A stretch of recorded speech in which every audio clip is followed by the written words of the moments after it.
महालक्ष्मी नमः. श्री लक्ष्मीची कृपा आपल्यावर व्हावी, तिने आपल्या घरात सतत वास करावा, पैसा, शांती, समाधान घरात नांदावे म्हणून श्री महालक्ष्मीचे व्रत करतात. हे व्रत केल्याने मनातल्या सर्व इच्छा पूर्ण होतात. श्री महालक्ष्मींची अनेक नावे, अनेक रूपे आहेत. पार्वती, सिंधुकन्या, महालक्ष्मी, लक्ष्मी, राजलक्ष्मी, गृहलक्ष्मी, सावित्री, राधिका, राजेश्वरी, चंद्रा, गिरिजा, प्रज्ञा, मालती, सुशीला अशा विविध नावांनी श्री महालक्ष्मी ओळखली जाते. अशा या सर्वांभूती असलेल्या महालक्ष्मीची ध्यानी घ्यावी अशी ही कहाणी आहे. द्वापार युगातील आपल्या भारतातील सौराष्ट्र देशात घडलेली. तिथे एक राजा राज्य करीत होता. त्याचे नाव भद्रश्रवा. तो शूर होता, दयाळू होता, प्रजादक्ष होता. 4 वेद, 6 शास्त्रे, 18 पुराणे त्यांचे ज्ञान त्याला होते. अशा त्या राजाच्या राणीचे नाव होते सुरतचंद्रिका. राणी रूपाने सुंदर होती, सुलक्षणी होती आणि पतिनिष्ठ होती. त्यांना एकूण 8 अपत्ये होती, 7 पुत्र आणि त्यांच्यानंतर झालेली एक कन्या. राजा राणीने कन्येचे नाव शांबाला ठेवले होते. एकदा देवीच्या मनात आले, आपण राजाच्या राजप्रसादी राहावे, त्याने राजा आणखी सुखी होईल, प्रजेलाही तो आणखी सुख देईल. गरिबाकडे राहिले तर सगळ्या संपत्तीचा तो एकटाच उपभोग घेईल. म्हणून देवीने एका म्हातारीचे रूप घेतले. फाटकी वस्त्रे ल्याली, आधारासाठी काठी घेतली आणि काठी टेकत टेकत ती राणीच्या महालाच्या दाराशी आली. तिला पाहताच एक दासी पुढे आली. तिने म्हातारीला विचारले, कोण ग बाई तू, कुठून आलीस, काय काम काढलंस, तुझं नाव काय, गाव काय, काय हवं तुला. म्हातारीचे रूप घेतलेली श्री महालक्ष्मी म्हणाली, माझं नाव कमलाबाई, द्वारकेला राहते मी, तुझ्या राणीला भेटायला आले. कुठे आहे ती. दासी म्हणाली, राणीसाहेब महालात आहेत, त्यांना सांगायला गेले तर त्या माझ्यावरच रागवतील, तुला त्या कशा भेटतील, तुझा अवतार पाहून तुला त्या हाकलूनच देतील, तू इथेच थोडा वेळ आडोशाला थांब. म्हातारीला राग आला. ती संतापून म्हणाली, तुझी राणी गेल्या जन्मी एका वैश्याची पत्नी होती. तो वैश्य फार गरीब होता, त्यावरून त्या दोघांची नेहमी भांडणे होत. नवरा तिला मारहाण करी. या त्रासाला कंटाळून एक दिवस ती घर सोडून गेली आणि जंगलात उपाशी तापाशी भटकू लागली. तिची ती अवस्था पाहून मला तिची दया आली. मी तिला ऐश्वर्य, सुख आणि संपत्ती देणाऱ्या श्री महालक्ष्मी व्रताची माहिती सांगितली. त्याप्रमाणे तिने ते व्रत केले. तिच्या व्रताने महालक्ष्मी प्रसन्न झाली. तिचे दारिद्र्य संपले, तिचे घर संपत्ती समृद्धीने भरले, तिच्या जीवनात आनंद भरला. मृत्यूनंतर लक्ष्मी व्रत केल्यामुळे ती दोघे पतिपत्नी लक्ष्मी लोकात वैभवात राहिली. या जन्मी त्यांचा जन्म राजकुळात झाला आहे. देवीच्या कृपेने ती आता राणीपदावर बसली आहे. म्हातारीचे बोलणे ऐकून दासीच्या मनात जिज्ञासा निर्माण झाली. तिने म्हातारीला पाणी दिले, नमस्कार केला आणि म्हणाली, मला सांगाल ते व्रत, मी करीन ते नेमाने, उतणार नाही, मातणार नाही, घेतला वसा टाकणार नाही. म्हातारीने दासीला लक्ष्मी व्रताची माहिती सांगितली. मग ती उठली व काठी टेकीत निघणार तेवढ्यात राणी तरातरा महालातून बाहेर आली. फाटक्या वस्त्रातील म्हातारीला पाहताच ती संतापली आणि उर्मटपणे म्हणाली, कोण ग तू थेरडे, इथे कशाला आलीस, जा इथून. तिने पुढे होऊन म्हातारीला घालवून दिले. ती म्हातारी म्हणजे प्रत्यक्ष महालक्ष्मीच होती. हे राणीला कळले नाही. राणीचा तो उर्मटपणा पाहून महालक्ष्मीने तिथे न थांबता स्वस्थानी जाण्याचे ठरवले.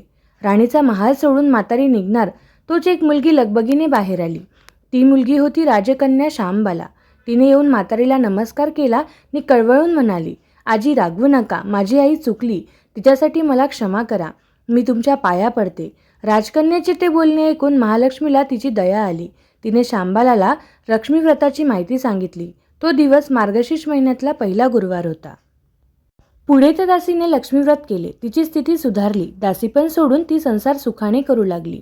राजकन्या शांबालेनेही भक्तिभावाने सांगितल्याप्रमाणे महालक्ष्मी व्रत केले.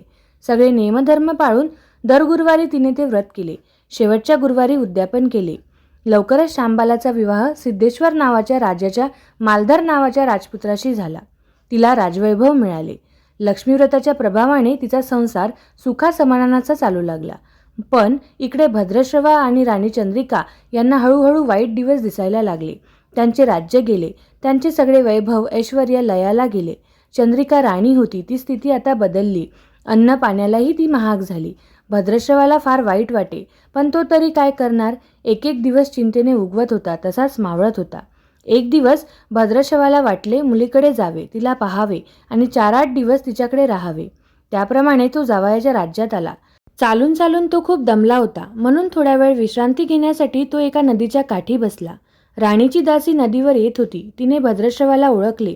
दासी धावत महालात गेली. राजाला बातमी सांगितली. शांबालालाही ते समजले. शांबाला आणि मालधराने रथ पाठवून भद्रश्रवाला मोठ्या मानसन्मानाने राजवाड्यात बोलावले आणि त्याचा आदर सत्कार केला. काही दिवस जावयाचा आणि मुलीचा पाहुणचार घेत भद्रश्रवा राजवाड्यात राहिला. आता परत जायचे विचार त्याच्या मनात घोळू लागले. जावयाला त्याने तसे सांगितले. जावयाने संमती दिली. भद्रश्रवा परत जायला निघाला तेव्हा शांबालाने एक हंडा भरून धन पित्याला दिले. तो हंडा घेऊन भद्रश्रवा घरी आला. मुलीने धनाने भरलेला हंडा दिला आहे हे ऐकून सूरजचंद्रिकेचा आनंद गगनात मावेना. घाईघाईने तिने हंड्यावरचे झाकण काढले. आत पाहते तर काय, हंड्यात धन नव्हतेच, होते फक्त कोळसे. महालक्ष्मीच्या अवकृपेने हंड्यातल्या धनाचे कोळसे झाले होते. चंद्रिकेने कपाळावर हात मारून घेतला. भद्रश्रवा हा चमत्कार पाहून चकित झाला होता. दुःखाचे दिवस संपत नव्हते. दारिद्र्याचे भोग सुटत नव्हते. सूरजचंद्रिकेला एक एक दिवस काढताना जीव मेटाकुटीला येत होता. एक दिवस सूरजचंद्रिकेच्या मनातही लेकीला भेटायची इच्छा निर्माण झाली. त्याप्रमाणे ती लेकीच्या घरी जाण्यासाठी निघाली. तो दिवस मार्गशीर्ष महिन्यातला शेवटचा गुरुवार होता. सूरजचंद्रिका लेकीच्या घरी पोचली तेव्हा शांबाला व्रताचे उद्यापन करीत होती. शांबालाने आईकडूनही महालक्ष्मी व्रत करवून घेतले. 4 दिवस मुलीकडे राहून सूरजचंद्रिका परत आपल्या गावात आली. लक्ष्मीव्रत केल्यामुळे काही दिवसातच त्यांना त्यांचे पूर्वीचे वैभव परत मिळाले. राज्यप्राप्ती झाली. पुढे काही दिवसांनी आईवडिलांना भेटण्यासाठी म्हणून शांबाला माहेरी आली. पण बाप भेटायला गेला असताना त्याला शांबालेने कोळसा भरलेला हंडा तरी दिला होता, पण आपल्याला मात्र काहीच दिलं नाही, हा राग राणीच्या मनात होता. त्यामुळे शांबालेचे व्हावे तसे स्वागत कुणी केले नाही. राणीने एका प्रकारे तिचा अपमानच केला होता. पण शांबालेला आईचा राग आला नाही. ती पुन्हा आपल्या घरी जाण्यासाठी निघाली. निघताना तिने पूर्वी बापाला दिलेला हंडा परत घेतला. त्यात मीठ भरले व तो हंडा घेऊन ती आपल्या सासरी आली. स्वगृही आल्यावर मालाधराने शांबालेला विचारले, माहेराहून काय आणलंस? शांबालेने बरोबर आणलेल्या हंड्याकडे बोट दाखवले. मालाधराने झाकण काढून आत पाहिले तर हंड्यात मिठाचे खडे. मालाधराने चकित होत पत्नीला विचारले, हे काय? या मिठाचा काय उपयोग? शांबाला म्हणाली, थोडं थांबा म्हणजे कळेलच. त्या दिवशी शांबाल्याने कुठल्याच पदार्थात मीठ घातले नाही. सगळेच पदार्थ अळणी. मालाधर जेवायला बसल्यावर तिने त्याला सगळे पदार्थ वाढले. सगळे जेवण त्याला अळणी लागले. मग शांबालेने पानात थोडे मीठ वाढले. अन्नपदार्थात ते मिसळताच बेचव अन्नाला चव आली. हा मिठाचा उपयोग. शांबाला पतीला म्हणाली. मालाधरालाही तिचे म्हणणे पटले. थोडक्यात, जे कोणी महालक्ष्मी व्रत श्रद्धेने आणि मनोभावे करतील त्यांना श्री महालक्ष्मी प्रसन्न होईल, त्यांच्यावर तिची कृपा होईल. पण श्रीमंती आल्यावर सुद्धा माणसाने उतू नये. नित्यनेमाने श्री महालक्ष्मी व्रत करावे. देवीचे मनन चिंतन करावे, म्हणजे देवी सदैव तुमच्या पाठीशी उभी राहील, तुमची कामना पूर्ण करेल. महालक्ष्मीची ही कथा गुरुवारची सुफळ संपूर्ण. ओम महालक्ष्मी नमः.